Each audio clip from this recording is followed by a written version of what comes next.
He had me headline. I didn't even send in a tape, nothing. He just said he saw I was part of CCC. He's like, hey, come on out, headline my show. Just off this like organization got me the booking, so I appreciate that. You're listening to the podcast, Clean Comedy Chats with your host, Drew Davis.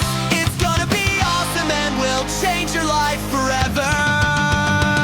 You're welcome. You're welcome. Welcome back to the Clean Comedy Chats podcast with your host, Drew Davis. That's me.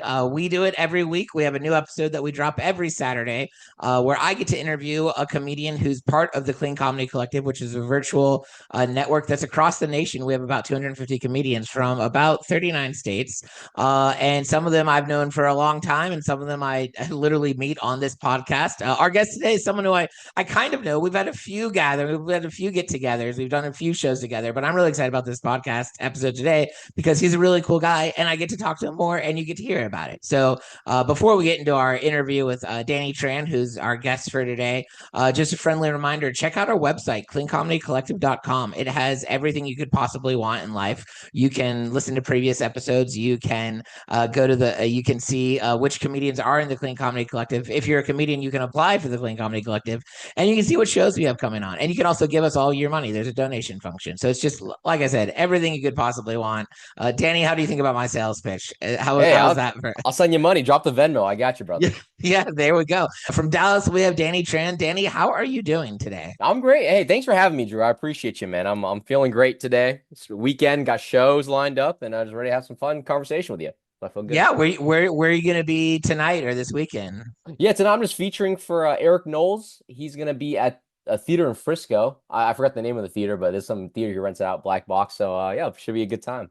Those are always fun shows. Those are always, well, I should say theater shows and black box theater shows are always fun if it's half capacity or more. I feel like theater shows, when there's less than half, it kind of feels like you're doing comedy in a black hole. But and I love black box theaters, like the 80 seaters. Those are kill rooms. And, I feel like clean material is appreciated there because like I think people that attend those like, fan of the arts. So it's like, they really let you go through your whole premise there. So I'm very excited. They want to see your, because there's definitely different styles of audiences for comedy, different types of listeners, and some of them are really there for the jokes that you write. Some of them are there to hear like the skillful artistic. And you're a good joke writer, by the way. I was re-listening to some of your stuff today, and just really well thought out punchlines. And so I made a note that's like, if it comes up, I want to let them know. I appreciate one of the ones I really appreciate though. I was just going through some of your reels, and one of the reels I really appreciated was when you were talking about you made a Fast and Furious reference in one of your jokes, and I absolutely loved it. You were talking about getting a ticket and how you're a white guy now, and so you're not Tokyo Drift, you're Fast and Furious. Are you a Fast and Furious fan, or was that just good for the joke? That was just good for the video. I'll be honest with you. I think even the comments are like roasting me for not doing the proper terminology for it. Because I think like Tokyo Drift is Fast and Furious or something like that. Like they're the same franchise. So yeah, I mean they 100%, but and that does sound like a Fast and Furious fan. Like, I don't know if he knows this, but of course, like, well, it's a joke. That's the it's a play on words. Like I wrote that skit like pure anger because I remember I featured for a weekend out of town, and you're making like $100 a show, breaking even or whatever. And then on the way back, I got the speeding ticket for like $250. And then I was like, oh, I just lost money. I should have stayed home that weekend. I would have made more money sitting in my driveway. Oh, yeah. Leaving the house. And then wrote the ticket. Yeah, called me a white dude on there. I was like, I wonder if I can like. People are like leaving paragraphs on my Facebook post like, you can argue this, they'll give you your money back. You're clearly Asian. And I was like, it's not worth the hassle. It's fine. Yeah, that's funny. In my old podcast, which was a Fast and Furious movie rewatch podcast, in the very first episode, I accidentally mentioned your name like a ton of times. Yeah, it was and the same people that were getting on to you about Tokyo Drift being a part of Fast and Furious were like, no, it's Johnny Tran. All right. And I get, but I get, it might have been not long after we had performed in the same place. So like Danny Tran was in my head, and like 3 or 4 times at least I said it, and without even knowing it. But like I was nervous. Like it was my first time doing a podcast. I was like, so, but boy, did people let me know. Like, hey, like if you're gonna watch a movie, like maybe remember the Yeah, main villain's name. So, and I knew it, but anyway, so you're immortalized in my I love podcast it. history now. Yeah. So I get confused all the time. Like I think I moved here recently to Dallas, and then I remember I was having a good set, and one guy comes up, he's like, "Dude, you are phenomenal. I saw you years ago in Dallas, and you're terrible. Now you're great." And I was like, "I just moved here, dude. I don't know what you're talking. I don't know who you're confusing me with. It's just like an Asian thing, I guess. Like you just associate with those right, Asian yeah. entertainers. So Yeah, I was gonna say, did you like take it and be like, thank you so much for that improvement, or did you be like, dude, you're thinking of a different person? I had to clear it up because I'm like, I don't want you to think I used to suck and I made a comeback story. I was like, no, Right. no, I'm good off the jump, so let's figure that out. But yeah, he apologized. He was so embarrassed. It was funny. It was very funny. Yeah, so you're in Dallas now, but when we met, you were an Atlanta comedian. So when did you move to Dallas? And like, are you from Atlanta and Dallas is like a new place, or is like Dallas home and you moved back? Like, how did we Yeah, get from Atlanta to Dallas? it's been crazy, man. Like I'm born and raised in Houston, Texas. So I started comedy in Peoria, Illinois, right after college. So middle of nowhere, one That's I comedy was in club. the capital of comedy, man. That is where all Yeah, great names get I their know starts. one club, and I'm grateful I started there because I think people there like they don't care about making it big. They're just killers Mm-hmm. having fun. So I did 2 years there. Home of Richard Pryor. Fun fact: Richard Pryor was Oh, that's born there. cool. Yeah, and I remember I saw Roy Wood Jr. headlining the club, and then he said the advice was like every year he runs a special, or he runs his hour in Peoria, the Midwest, and then he runs it in Mm-hmm. Atlanta, Georgia, to make sure it travels. So I told my That's girlfriend at the smart. time, I was like, we got to move to Atlanta, Georgia. I got to make sure my material travels too. So that's what got me to Atlanta. Did 2 years there, and then I did a couple festivals after that. Kind of figure out where I want to make my home base, and I did the Houston Festival, Dallas Festival, and I just fell in love with Dallas. I think there was like 10 comedy clubs here, and at Yeah. that point I was trying to be a better feature act. So I was like, I need more clubs to feature more, and I picked Dallas ultimately. And now I'm headlining out of Dallas, so I'm pretty happy with it. Yeah, that's so awesome. And I have not yet done comedy in Dallas, but I've heard such great things about it. I've heard that there's a lot of options, there's a lot of cool Hmm. places to perform. I have several friends that I feel like have moved to Dallas or whatever, and they say that it's a great place. So it's on my like list of getting to Yeah. eventually, When you're like here, I'll take care of you. Let me know when you're here. I'll get you on some shows. It'll be a good time. yeah, that'd be fun. And gang, that's how you do comedy. Like you meet people at different places Yeah. and then you connect with them on social media. And then when you're in their town, you're like, hey, Danny, I just happened to be in Dallas. Yeah, And yeah. then that's how you get booked on those shows. People are always like, because especially for those of us that are independent bookers and we don't have an agent or whatever, Oh yeah. that's how you get booked is through doing comedy, you make connections, you add people on social media. If you're like me, you make a list of you have a spreadsheet of who's where so you remember who to Yeah. reach out to because I don't remember it. How long have you done comedy? Because we'll get into talking about headlining and how you're where you're at as a headliner now. But first, how long have you done comedy? Yeah, coming up on 6 years now. So 6 years. like in Okay. like a month or two will be 6 years. So Okay, very cool. And you actually have a headlining tour coming up. I saw that on your social media. yeah, yeah. Like I Got think July 11th through like I don't know. yeah, it's like 10 shows now. It's kind of crazy. Like I never imagined it because once you get booked on a couple headlining gigs, people see Hmm. you as a headliner. And like I featured these rooms plenty. So they're like, oh yeah, just headline. So I love it's that. been stacking up. Got about like 10 dates, and then I got a couple colleges I'm gonna try headline at.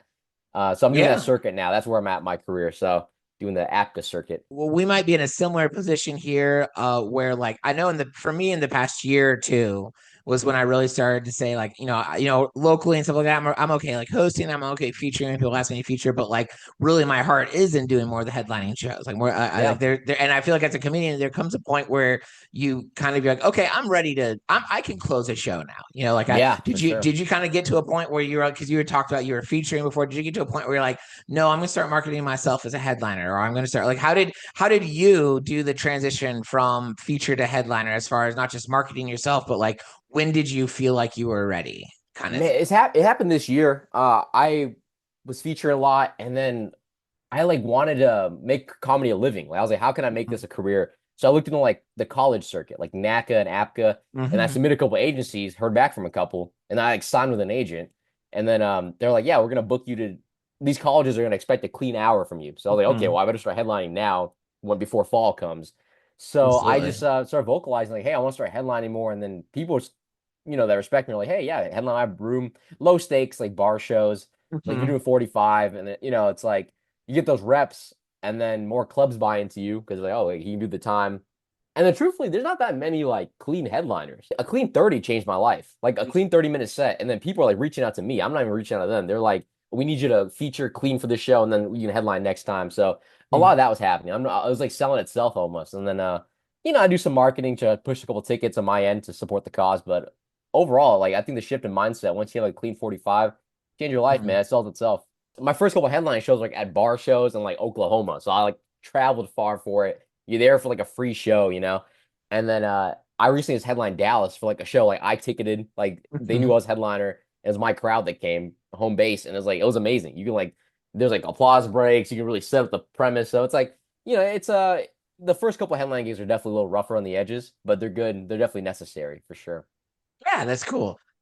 What advice would you give, like if you had some, because actually you do have new comedians listening to this podcast and listening to Okay. this Yeah, episode. yeah. So like if you have someone who's getting into comedy, maybe and maybe they're looking to turn it into a profession, like maybe they're just starting now where it's just like a side hustle and something fun, but they're like, well, maybe one day I want to make it a thing. Like what advice would you give them? Man, yeah, of course. I asked myself this question because I heard it from an interview. It was like, would you pay money to see yourself? And that Mhm. really struck a chord in me. I was like, huh, like at the time, I was like 2 years in, and I was like, yeah, I got like 20 minutes material, but like half it's dirty, half of it's Mhm. terrible. So it's like I wouldn't pay money to see myself at that point. And Yeah. then you start being more deliberate, like writing jokes that is unique, clever, and it's like, and I work a day job. Like you get off work, you don't Mhm. want to spend $20 to see something you could see on the internet, like memes Yeah. regurgitated. So I think just being honest with yourself with that measuring stick, like, hey, would you pay money to Mhm. yourself? And then writing an app to support that answer. So I Yeah, I think love that's that. good. And just be original, man. I Mhm. think you do these like Atlanta, you're in Tennessee. Mhm. It's a lot of showcases, right? I Mhm. would be on these showcases, like, I don't want to sound like the next guy. Like we all sound the Right. same. If we're doing the same dirty material, like, just try to be unique and be worth Yeah. paying for. Especially if you're doing like a contest, like you want to stick out a little bit. You 100%. want to be just as funny, but like if everyone's doing jokes about this topic and you have other stuff that's funny about something else, maybe go that direction because you want to be Yeah. memorable. And to new Um comics, I know it's hard too. Like, I mean, I was in Atlanta for 2 years. mhm. That's a city that has a very conversational delivery, you Mhm. know, and it's like probably on the dirtier side of comedy. So it's kind of hard to follow that sometimes as a clean comic. Like they don't want to Yeah. hear like your Buddhism joke at midnight, like Right. they just want to hear like getting drunk and parties. So it's like Yeah. it's tougher, but I promise you, like now I'm on the other side of it. Now I'm in colleges where like they Mhm. revere that kind of comedy, and then Yeah, it they sells they itself. tell you can't not be clean on their shows Exactly. for a lot of yeah. So do you only work clean or do you only do clean shows or do you do like clean at whatever shows or do you like is your act kind of variety where like there's stuff you do at a clean show that you wouldn't do or other way around. There's stuff you'd Yeah, do at a yeah. not clean show that you wouldn't do at a clean show. Yeah, great question. It's funny. It's very timely because I just got offered to work on a cruise, but it's like Mhm. for a cruise, you need a clean hour and a dirty hour. Mhm. So I'm at a point now where I have to write dirty material for this opportunity. So now like it's almost like I'm a hacky, dirty comic because I don't haven't thought like that in like 5 years now. Right. So I am working on both sides. I don't want to brand myself as a clean comic, even though my material gravitates toward clean, but it's Mhm. like I think it's good to be able to do both because you get opportunities in comedy, man, especially if you want to make this a living. You don't Yeah. want to turn on the cruise market. I'm the same way by the way. Just I don't want to market myself as a clean comic, but I feel like I would say it all the time. I don't have the face for dirty comedy. Like when I try to be crass, like you can visually like you can I see the women uncomfortable in the audience. Yeah. Like so I learned that a long time ago. But do you think with like so you're first of all, congratulations on the offer for the cruise lines. That's Oh, that's thank. a, I had that's to turn it that's down. cool. I, Oh I had to oh turn it oh down. well never mind. Good. Well, congratulations about the idea of potentially Yeah, doing yeah. cruise. I think that's a good tip for new comics too. It's okay to say no to things. I think that's very valuable. It's I love like that. nothing wrong with stretching your legs. Like, I said yes to 20 minutes when I had 15. Mhm. There's nothing wrong with that. But some of these people getting these opportunities that close at a show for 30 and they have 10 minutes, and you really burn a bridge that way with like first Right. impressions. That So it's good to tell the you cruise always people, want to, hey, yeah, you give me want a to think year. about what's the next step. Like if I go do this and I'm very much not ready, that might, like you said, burn a bridge. Right. And when I was a new comic, I would have never thought about that. In fact, I was like reading books or hearing advice that was the exact opposite. It was like say yes to everything. I know. And I don't know. And now when I produce shows, I actually have a lot of respect. Occasionally, I've had some comedians say, like, I'd be like, hey, can you do 15? And they're like, could you just give me 12? Could you just give me 10? Yeah, yeah, yeah. And like that makes me like them a lot better because it shows that they have some moderation. And as they Mm-hmm. continue to build their act, I'm gonna be more likely to work with them more. So 100%. We're in that's this for life, you know. We're truly in yeah. this for life. I asked a guy to feature for me. He didn't have 30, and he's like, okay, I'll ask you again in a year, man. No pressure at all, you know. So it's Yeah, a lot of respect that way if you say no to things. that's cool. So then see, like you seem like a normal, like okay guy, like a guy, like you don't seem like I'm just wondering how someone like you got into comedy. Like what, like Yeah, usually yeah. like my life was falling apart, so I tried stand-up comedy. That's how I got there. But you seem pretty chill. Like I don't It's know. so funny, man. Yeah, I was a good kid, man. Only child, you know, never really was an extrovert. And went to college. I have a degree, you know, mechanical engineering degree. I was a smart kid. And then went to Illinois for a job, Peoria, Illinois. And I knew nobody there, right? It's like it's a random city doing for just day job money. And then I looked up things to do around town. It was like a jujitsu gym and then a comedy, very Joe Rogan-esque environment, I Yeah. guess. But I just started doing both just to get out the house because I had no friends. So I'd go to Yeah. open mics like they had one open mic a week. Yeah, that's all sparse it was. So Mm, I'd go every week and I just fell in love with it. But the comedy bug got in my head initially because I was in college. I watched like a comedy show at the Improv back in Houston, and the mhm. opener was an Asian guy, it was a Vietnamese dude. And his name Victor Tran. He lives in New York now, still does it. He's a killer. And he murdered being Asian, but he didn't mention the Asian thing at all. And then that was the first time in my life where I saw like an Asian comic not be the butt of a joke while Mm. killing.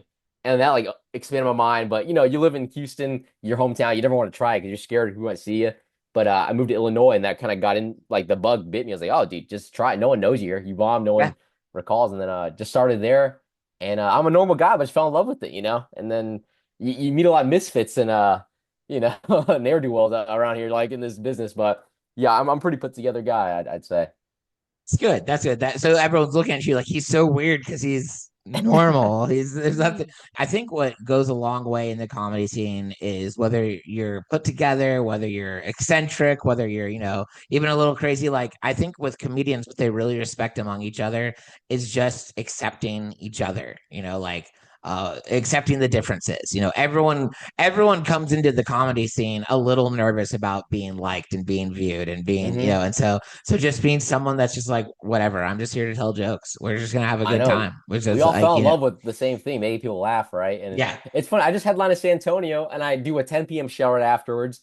And, you know, it's like just a for fun showcase thing. yeah, And I remember met a comic. He's talking about he's going through a divorce right now, like all this crazy stuff about lose his house. But he has a great joke that uses the word tepid. And I was like, I would have never pinned that on him to know the word tepid. And it's yeah, like, oh, we're all just wordsmiths, basically. We have very different backgrounds, but it's yeah. great, you But know. we have this big significant thing in common, so that's really Yeah. cool. So you've done comedy in Texas, you've done comedy in Georgia, you've done comedy in Illinois. Talk about did you notice any big differences in regarding styles or audience or bookings or just comedy in general in the different places that you've performed at, like the Yeah. different places you've lived, doing comedy? Yeah, I mean, I went in with that life plan so I can experience different crowds if I ever want my material to travel. So Midwest, it's like very blue collar, like the average man. Like it's like this is what most America is, And Mm-hmm. then you go to Atlanta where it's like more conversational delivery, where you almost need like more like edgy material because it's a very edgy town in Atlanta. Like it's like a lot in your face. So you can't like walk in there with like a slow premise in Atlanta. It has Mm-hmm. to hook them fast. And then with Dallas, major city, a lot of white collar folks, like corporate, they Mm-hmm. are appreciative, like good comedy, like cleverness, because it's like they have patience as well. Like it's like they're in like the workforce where like they're stuck in nine to Right. fives. So it's like, yeah, it's fun seeing what travels. But the through line of all, like what makes it work in all regions, you gotta have like quick hitting premises. I think that's like a safe bet across the board. Quick Mm-hmm. hitting, clever, and then relatable. I think Really, I was just thinking relatable too. Midwest Yeah. is probably the one that you need to be the most relatable with. Midwest for sure. Mm-hmm. Because I'm headlining there next month, and I'm not gonna go in there talking about like subways and stuff. It's like they don't care, It's like they swing a Yeah. hammer for 8 hours a day. You mentioned Subway, and I'm like, yeah, I could go for some lunch. Like, Yeah, transportation. Yeah, yeah, yeah.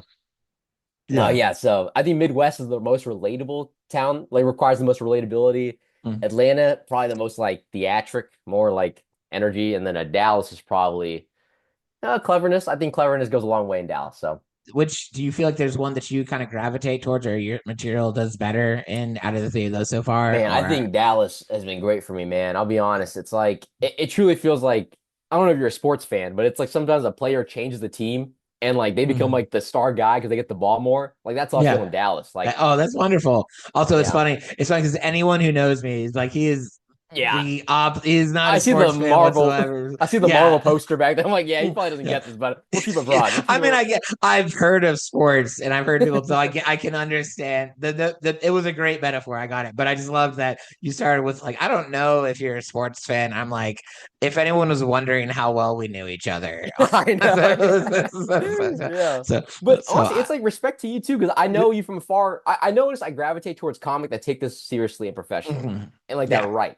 It's like as you check those boxes for me, we can be friends in a green room for sure. Just very like very sure, very approach true. this like you had to live off this money, and let's Yeah, build together. yeah. Being So. easy to work with is like I'm booking openers now, like features, and it's Mhm. like, man, if you could just send me your bio and headshot off the rip, because you know I'm gonna ask you Yeah, for it. So just give it to absolutely. me and don't Just make me chase this down because the booker's asking me so we post a ticket link so I can sell tickets. yeah. So just be And like treat it listen, like a day job. oh, so and for any comedian listening, have your headshots and your bios and your credits and a video link so easily accessible that Yeah, anyone copy and paste like it. yeah, at the very least in one of your like Facebook cover pictures or your Yeah. Instagram pictures, like have a headshot there because I can't tell you how many times I'm booking comedians for local showcases and you're like Facebook scrolling them and trying to Oh yeah. find and like if it's too hard I'll just book someone else like I'm just like it's fine like I I'm was telling you, yeah. so Like but a bio and headshot off the jump will put you like in the top tier hosts right away. Like you can right easily yeah skip the line, just have that. at some So point when you have it all together comedians you're going to want to have an electronic press kit which is all of your stuff all together in one hmm thing so that people so that if I'm reaching out to get your information you send me that site and I have everything I need and then it's super easy the comedians that yes. will shoot you like hey I want to be on your show and they don't send you a video like Oh link as yeah. well I'm just like I don't want to do extra work to potentially put Oh you on this yeah. Yeah, and the EP, I love that you said the website link for EPKs yes because a lot of comments have these PDFs, and I'm like, what do you want me to do with the PDF? Do you want me like you want me yeah you have you to want me to embed a copy and video? paste it you want me to write that you want me to yeah Yeah, what do yes you? They like embed some YouTube video inside the PDF. I'm like, oh, you're gonna crash my MacBook if I try to open this thing. There's no yeah. like, just get the website link. I think that's the best way for Put sure. yeah, put it on a site. And if you need help, this is a shameless plug for my own brand. If you need help, I make EPKs for comedians. So There's if you're listening to this and you have a PDF that's annoying all the bookers right now, and you're like, hey, Drew, I need help. Let's um, talk. You know? dude, I'm telling you, man, like the money make so every year I pay like $150 for my Squarespace like domain, whatever, right? Mhm. Colleges have reached out to me through my contact form, and they pay way more than $150 a year. Yeah, So it's like just it's worth have it. Yeah. be easy to reach out to, just all your resources together. So Mhm. when people want to buy, just make it easy for them. Yeah. Like you Very go to true. TJ Maxx, you try to buy something, you see the lines like 50 people, you just walk out. I don't even buy it anymore. It's like Yeah. just No. easy to shop at. So that's the main But takeaway for what me. you one thing you also said though that's so true is being just easy to work with, being relatable, being nice. When we're looking at comedians to consider for the Clean Comedy Collective, we look at if they're working, we look at their if they're hmm funny, their videos and stuff like that. But then there's a third thing we look at that I can't quantify, but like I'm reading your bio, I'm looking at the site, I'm watching you as a person, and it's basically are you not a jerk? Like, are you Yeah, and that's it's one important. of those things you can't quantify, but everyone who watches and reads your stuff will come to the same conclusion. 100%. Like And it's so, like, dude, I open for some of these headliners, like, over the years, they're like so jaded. They don't want to be there. It's like, I don't forget those feelings. yep. Like, that's like embedded in me. Like, I will never want to work with this guy again. Because he's there wearing a suit jacket. He's like, oh, I don't even want to be here. I just want to be home right now. I'm like, dude, what are you doing here then? Like, it's Yeah, why? Actually, $50. I literally had an experience recently. I don't want to give too many details because people will be able to like point exactly where the place is and then go Yeah. look at the lineup and pick out Yeah. like so Yeah. like I got to be very vague. But I think Yeah. that's really important because I was thinking about this. I was like, this is something I feel like will come up in the podcast at some point. In the green room with the comedians, the people closing out. And like this is I mean, we can both appreciate what an honor it is when you get to be able to headline. Like when you get to be the Yeah. main event for the event. Like you've worked so hard to get to that. You're on a show with people who are working equally as hard. Like, and it is a privilege. You know, it is a Mhm. privilege that someone said, okay, you get to close out the show. I believe in you enough to, Hmm. and yeah, I'm middle of the show. I'm sitting there with the headliners, a few other people in the green room, and like the guy was just like, man, I just wish I could go home. It's been a long day. Like, Crazy. It's and I'm like, crazy. are you kidding me? Like you've reached this point where I and know. like everyone out there kind of is here to see you, like, Seriously, so it's like it's they're like, just like real people. Like I see that complaint a lot when it's like in a smaller market. mhm. Like, there's a comedian in Dallas named Paul Verghese. He gave a great example. Like Dallas is a flyover city. Like it's not like LA, New York. So like you see the headliners' true colors when they're in Dallas. Like Oh yeah, how they treat the wait staff because they're not trying to impress execs here. It's like now you see who actually loves the craft, or it's like it's just a paycheck for them with the door deal. So yeah, like a lot of small towns have like headliners that show their true colors. Like, oh, I don't even like my act anymore. Like I just want to grab this thousand yeah. dollars to get home. So yeah, Yeah, it's and interesting to and see. yeah, because you'll either have people that like don't appreciate that it's a small show and that, but still that these people came to it. Which early on in my comedy career, I don't even know if I was a feature. I might have just been the opener for a show, but I do specifically remember I was doing a club and there was just a handful of people, and I don't know why I had the guts to just turn to the head like, man, this is gonna suck. Like I was like, I just like, which I don't like in hindsight. Don't be that guy, but that I did, Yeah. and he like scolded me, he was like, never say that. He's like, everyone who showed up to this show is your Yeah. best friend when you're on stage. He's like, don't take it out on them that other people didn't come. Like they Hmm. did the right thing. They showed up.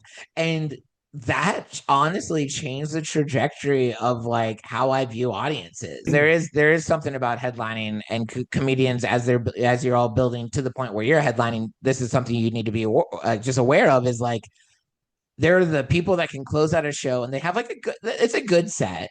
But then you see the people that just absolutely kill, and it's a whole experience. And it's like Hmm. when they get on stage, it takes the show to the next level. Like those are the headliners that get rebooked. Those are the ones like 100%. there's because and I feel like I'm trying to become the latter of the two. But I know Hmm. for a fact when I started headlining, like I had a good act. People were cool with it, but like but I've also booked plenty of headliners so on Yeah, my I shows, and I've know. been like, oh, that's what I need. That's where I need to get to, like that. And 100%. it's yeah, and I really think it just takes repetition, continuing to headline, time, experience, fine tuning your act, and just getting better stage presence, which comes with experience. But Stage present, it's like you gotta get the right mental headspace right there. Before a show, it's like, as like a feature and opener, you can get away with reciting your mm, material. Truly, you can get away with just doing a killer 20 minutes. But then as a headliner, if you want to make a memorable night, you have to have like a through line to the set. You gotta mhm. connect with them. And then like, I gauge it with how many shirts I sell after my set now.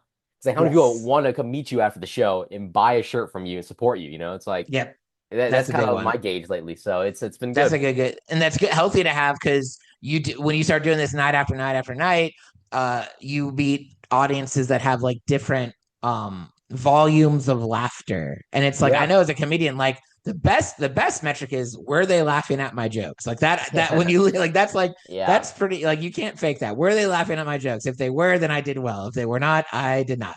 But like Hmm. sometimes you have quiet laughers or a hard crowd. But if they're coming up to you and talking to you and buying your merch after the show, if they're following you on social media, Yeah. I believe you can still leave that show being like, no, that was a good one.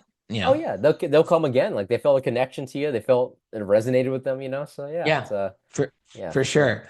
sure. So and then speaking of shows, we talked before, we almost started talking about before the podcast. But I was like, oh, let's talk about it during the podcast. But you recently did a show with other Clean Comedy Collective comedians, right? You had Yeah, mentioned that. So yeah. Headline in San Antonio for Daniel, probably the Clean Comedy Collective. He goes by yes, Ariba dude. yep. Good guy.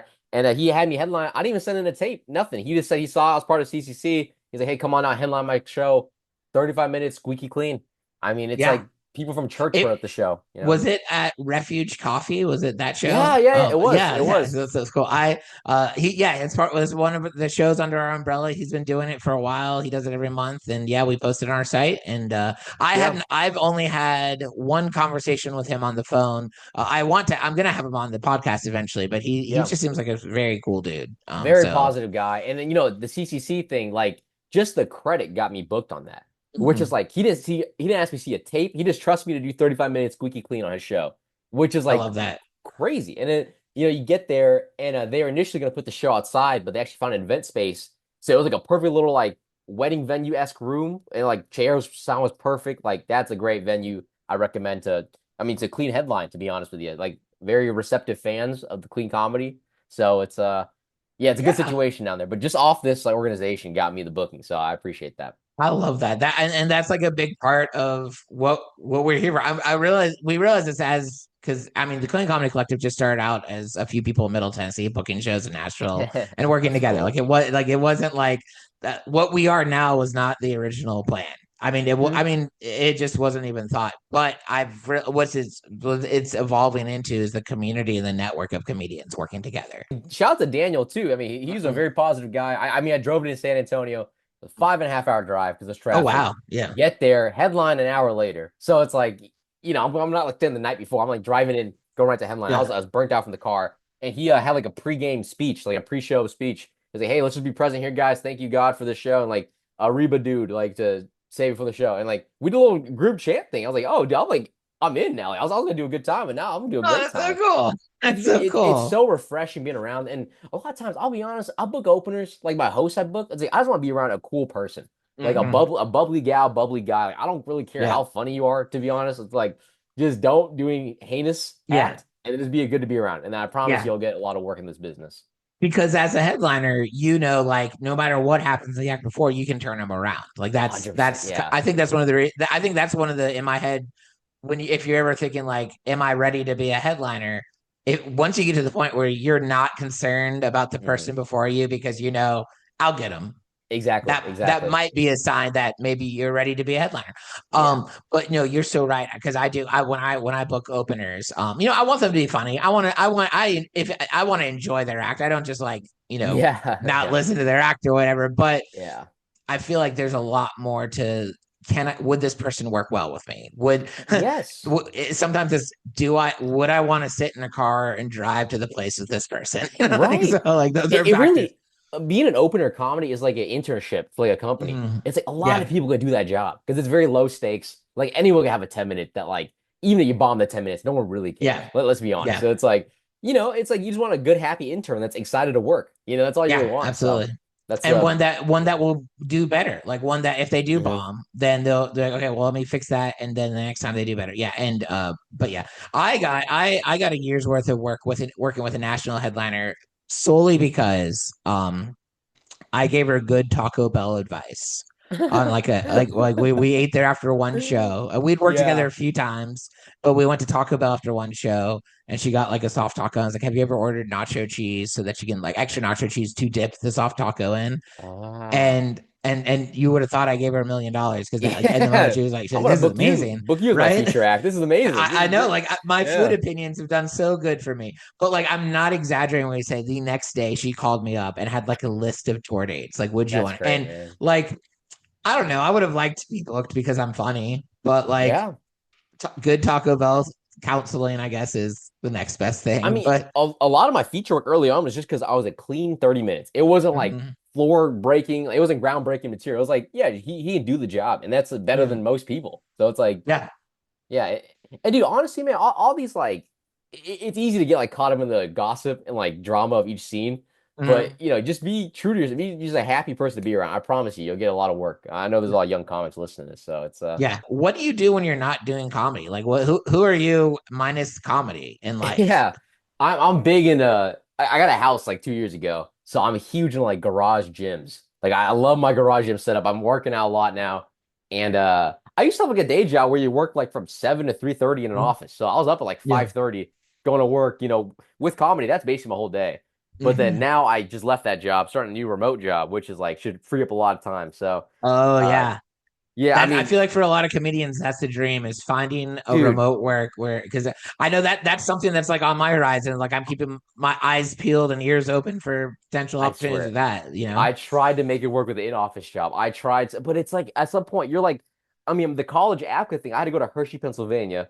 Then you Hmm. fly back, and then you have to go to work at like you have to wait at 5:30. You're sleeping like 2 hours. I'm like, well, at some point you're gonna crash your car trying to get to work. It's like this is impossible. And then I knew I had to leave because I used all my PTO days like mid-year to like go to these road Yeah. gigs. So like, yeah, there's no. So I just looked That's for a remote job. Got a way yeah. out. So That's yeah. cool. And so that I was full time for a few years, and then I just got it's not really an office job, but it is a Yeah. 8 to 4:30 Monday through Friday job, and Yeah. so and it's and but it, and so that was then that's how I'm doing. I have my weekends for comedy, but honestly, like if I'm traveling, it's usually just for like a Saturday gig. I'm using Friday and Sunday to Yeah. travel Yeah. back, Yeah.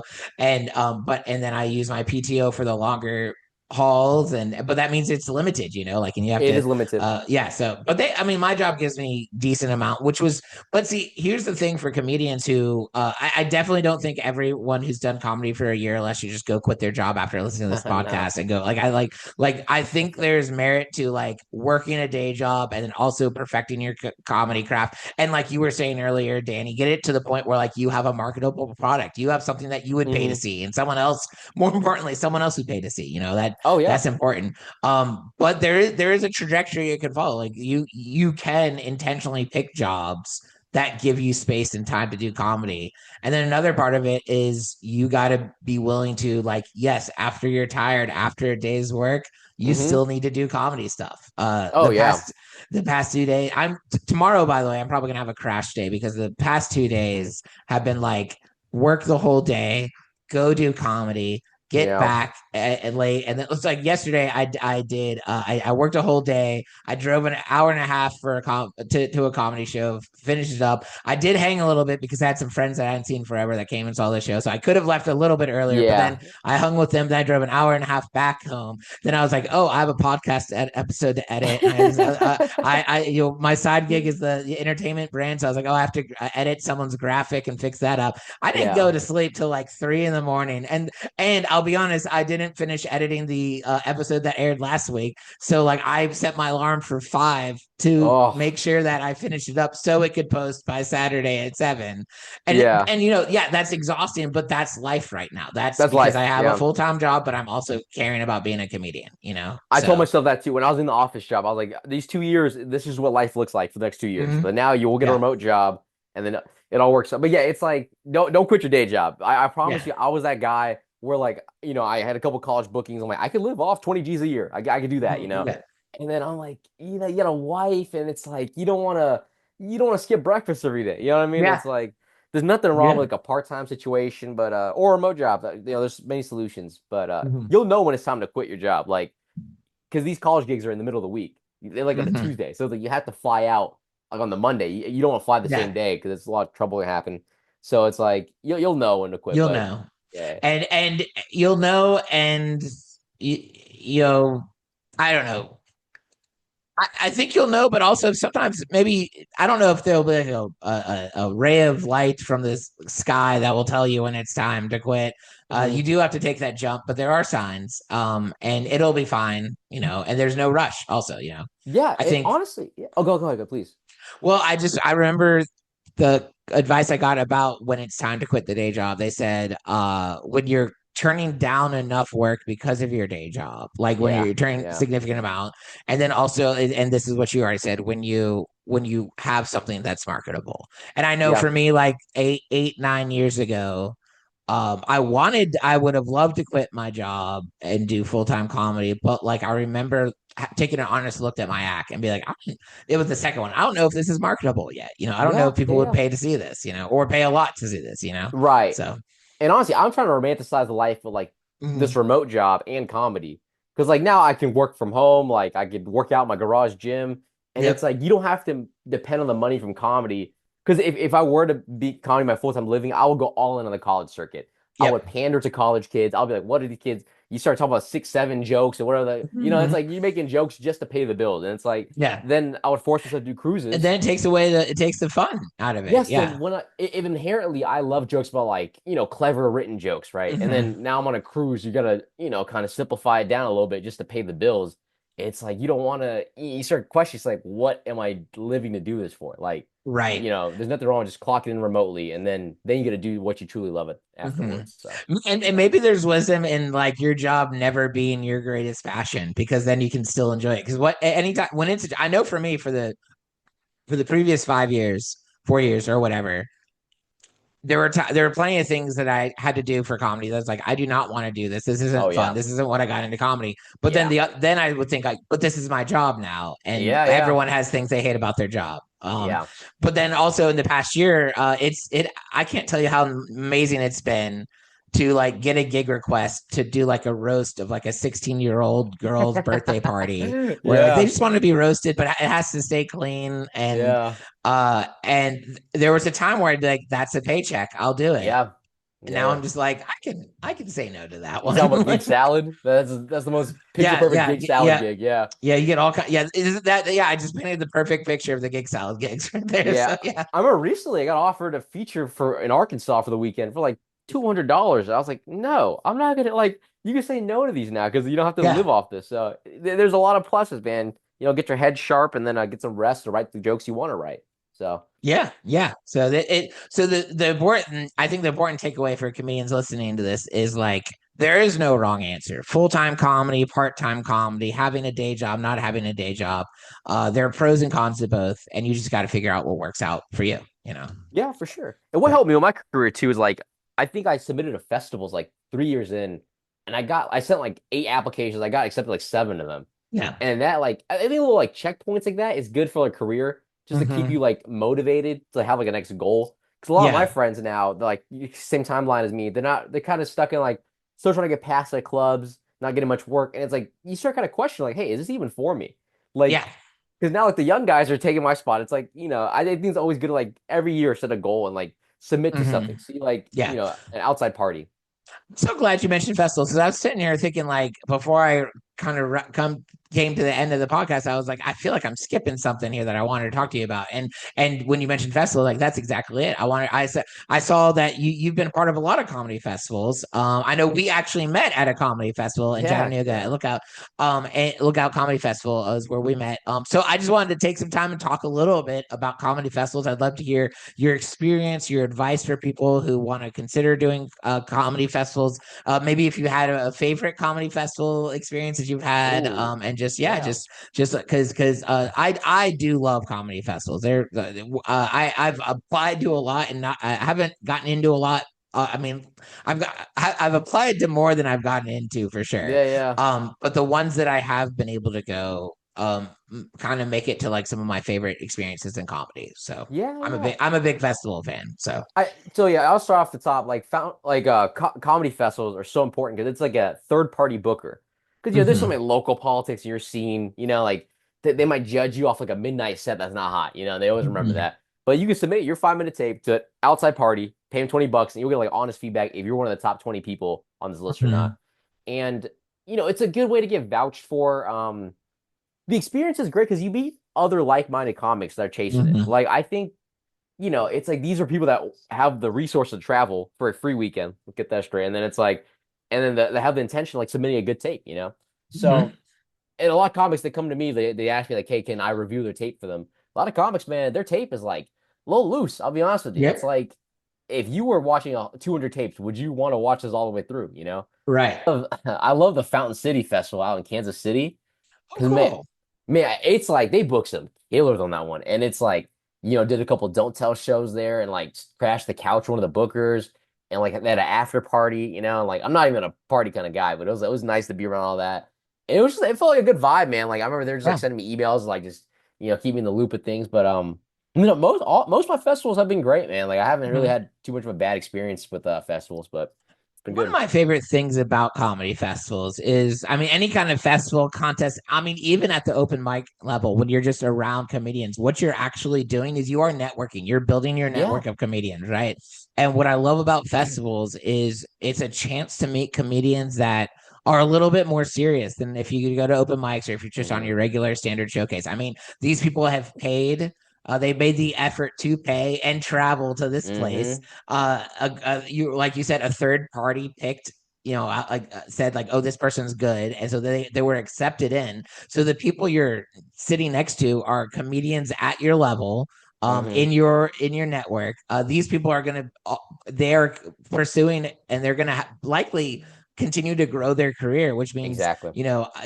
someday they might have a show that they want to put you on. They might want to go on the road with Hmm. you. They might want you to go on the road with them. Some of these people may start comedy festivals later and then ask you to Yeah. apply for their festivals. Like these are, Yeah. Yeah. and a couple years in, these aren't things you think about, but like, I'm closer to 15 years than I am to 10 years. And so I Hmm. do have comedian friends who have been doing this for a while that like have started clubs, have started festivals, like Yeah. at some point, those people that you're just hanging out with an open mic, if they keep doing it, like are going to be doing something pretty cool with what they're doing, Right. Yeah. And Anyone at a so, festival has a high chance of staking this business and like, worth right. knowing. So yeah, It's it's like good. It's good to you're be on getting that. a fancier cut of meat with those people. I don't know if you should call I them fancy I cuts of agree. Yeah, meat. yeah. I know you're not a sports fan, so I can't think of an analogy for that. But So, yeah, easily, man. I mean, festivals pay for themselves in a long time. And now I'm at a point in my career where I'm only trying to do festivals like that are like S tier, like a right. JFL, Moon Tower. Like I'm Yeah. submitting to festivals I'm gonna get rejected at, but it's like it's good just to keep your, Yeah, keep your it's good skills high. because you're always rejected until you're not. That's the Right. that's the reality. And so, and you don't, and you might submit a clip and get rejected, but if you just go ahead and assume you're going to be rejected, then you have no chance of, and then you Exactly. don't submit, then you have no chance of getting it. But something you said kind of that I think is important when you're thinking about comedy festivals is considering the benefits of like, so the ones you submit to, these are the ones I want to be part of it. I think also it's helpful to kind of know the festival, know the vibe, try to do your best to Yeah. understand what they're looking for, because not every festival is gonna accept every kind of comedian. Yeah. I love it when they post who was in last year, who's in for the Yes. past few years, because I love to look back at that, and if it's a lot of people that don't look like me, I'm not I'm gonna save my $20 to $50. I really am. Yeah, yeah. So It's fascinating. I have like white comic friends too, and they say mm, like, I always get a look at my take because I'm Asian. It's like I always mhm, think I get a fair chance. Like they watch me through because I'm different, which is such yeah. a blessing on my side in this business where everyone gonna sound the same. So yeah, I Hmm. mean, I guess you have a good point. Like you should see what the festival's looking for, and Hmm. see what your Yeah. odds are based off Well, that. and you hate to, there's a difference between like judging and stereotyping and being a little bit judicious with the fact that any booker from the local show to the comedy festival from the comedy club is they do have a difference. So if it's like an LGBTQ plus festival Right. Yeah. that's like that only books LGBTQ plus people and is Hmm. very progressive, and even though I align with a lot of those values, I know as a straight white guy, Yeah. Yeah. Yeah. if I'm looking and there's no straight white guys on the lineup from last year, maybe I saved my $20. Yeah, of Like course. Yeah, yeah. so, And it's so, good to set goals for these festivals. Like one year I was touring where I was gonna leave Atlanta, like where do I want to live? So I did the Dallas Festival, I did the Houston Festival, you mhm, know? And it's like set intentions like why are you applying this festival? Is it just to say you got in, or is it like because do you want to work in the Midwest one day? Like I did a mhm, lot of Midwest festivals like in Iowa and all that, just so like I mhm. have a tour path now that I can go out of Dallas. So Yeah. I think setting goals with like clear intentions, like don't waste a weekend doing this. What are examples of like goals you set for yourself each year? I don't know I don't know if it's superstitious. You can't say them out loud, otherwise it No, won't no, no, it's happen or not whatever. super. But like, No, I but love. like, what are examples? Yeah, of Yeah, I love goals. talking about these goals. I have a buddy named Jordan Meadows based in Atlanta, and we talk about our Know goals. him, yeah. So he's also Great. in the Clean Comedy Yeah, Club yeah, too. yeah, yeah, So, yeah. Great, great dude. But like writing goals. So I have this headlining tour this year, right? But like last year, I was like, okay, so I'm at 30 minutes now. I better write at least 3 minutes every month so I can hit 45 minutes by February. So it's like yeah. and clean minutes too. So it's like you're just Hmm. you set those like writing goals, and then maybe in 6 years you want to start headlining locally, which is what I'm doing now. And then next year I want to headline major cities once I have like a bulletproof hour, and then like now it's just up to selling tickets year Yeah. 7. So like that, Yeah. those are kind of goals I benchmarks I love have. that. Yeah, I love that. And man, selling tickets, once you figure out how to do that successfully, you let me know, because that to me is Dude. the hardest. Oh, That's the when you I am now so impressed with like big name comedians that can sell out yes, places, because I'm yes. like, people don't talk about how what a skill or gift or whatever it Yeah. is to get to that point. Okay, so we are going to do the Ask a Comedian section of the podcast. I already told you this before the podcast, so for anyone listening who doesn't know, through any source of social media or email or just however people can get in touch with me, I always give them the option where you can send me in questions, and then each week I ask the comedian 3 of them, and I have them in a list. I numbered the list, and here in a second Danny's going to pick 3 numbers, and that's going to dictate what questions we ask them. And some of them are related to comedy and some of them very much are not. And so it's just always kind of fun. We've gotten everything from like good comedy advice to like, I think one was like, what do you don't have, this isn't the one you have to answer, but like, this is one of, I think the weirdest so far is like, what do you do if you're making out and you think of a good joke? Like, do you stop or do you write? So we, we never know what's Oh, going on. yeah, But let's do it. for anyone listening, feel free to submit a joke. And in any way you're listening, or even on in YouTube, of course, obviously you can add in the comment section. If you're listening, there's actually a button when you scroll down. You'll see the episode description. You'll see the link to Danny's website, and then you'll also see like a send us a question, or it says something like that. And just click that, and you can send it, or find me on social media and send me it that way. That's how a lot of people do it. So all right, Danny. So I'm going to ask you to give me a number between 1 and 26 is what we got. So Oh, wow. give me three Yeah. numbers 1 through 26, and that will dictate what question I ask you. Yeah, I'll do 13. You want all three numbers right now? Yeah, give me like yes with a little bit of Yeah, no problem. that. So I'll do 13, 13, I'll do 18, and I'll do 21.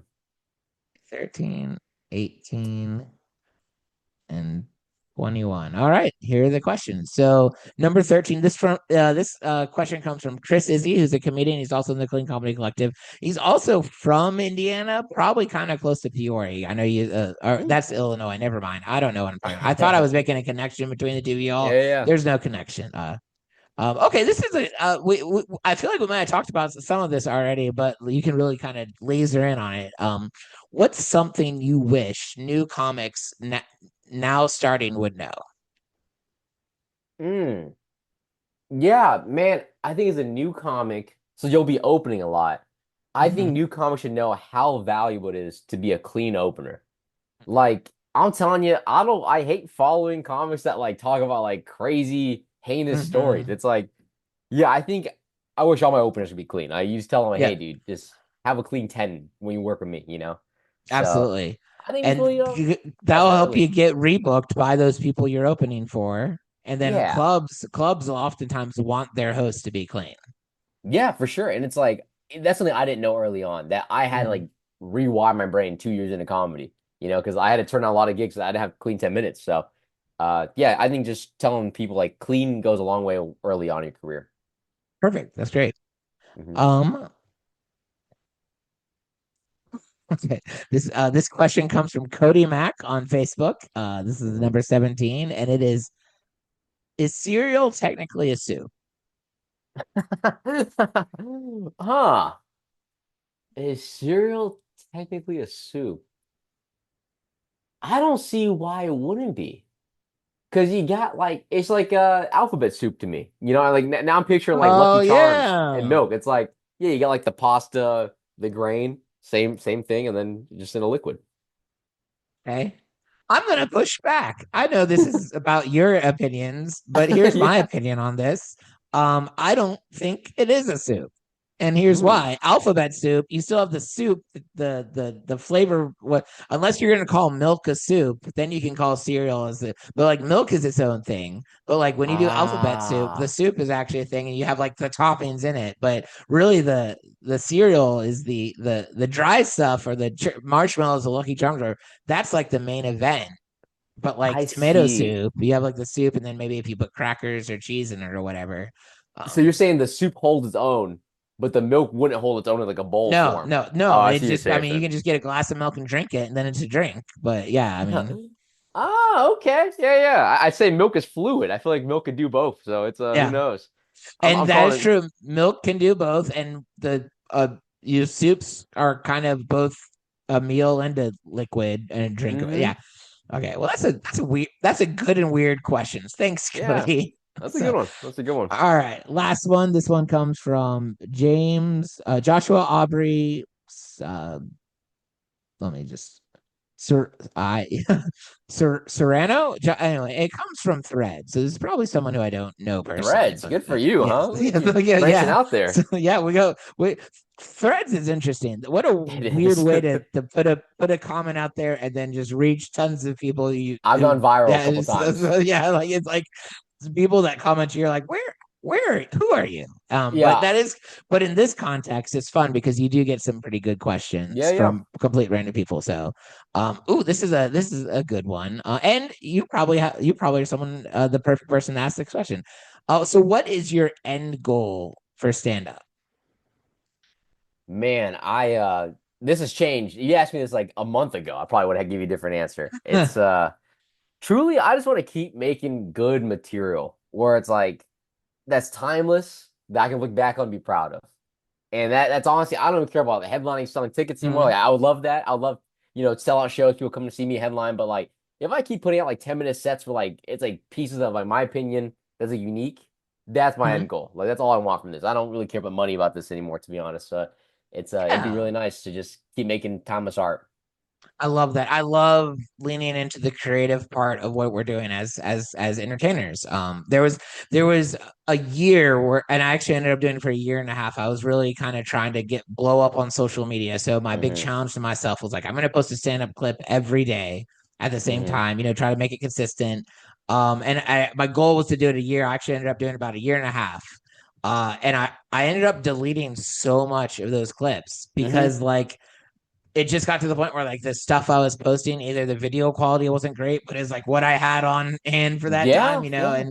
and or like I was like I that wasn't the best delivery of that joke, I I agree, think man. I Yeah. think it was I think I now looking back, it's is kind of with what you're saying, like I want good quality stuff, I completely agree. And, we live in a world now where like people always preach like quantity. You can post every day, Mm, 3 times a yeah, day. Agents, yeah. Now managers, they're it's like, saying 5 to 6 times a day.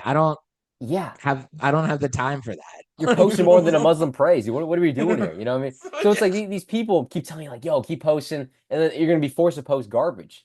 And it's like Mhm, I want to go the opposite way. I don't want to live in a mhm, quantity world. I want to live in a quality world. So now my goal is like I don't really care about like, we see the headliners go viral and stuff. They mhm. have so much content out there. But it's like I just want to keep posting good content. When you see my name pop up, I always want to associate it with good quality stuff. Yep, So just be absolutely. that's my end goal now. Just keep making timeless pieces. So I'm happy with That's that. that's a wonderful end goal. Speaking of the end, before we go, Danny, tell us about your tour. Tell us about promote yourself. Where can we find you? What do you got going on that you'd like people to know?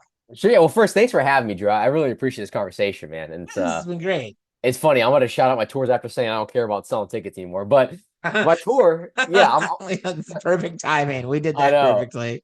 All right, in June 12th, I'll be headlining. These are our headlining dates. So June Yeah. 12th is Pekin, Illinois.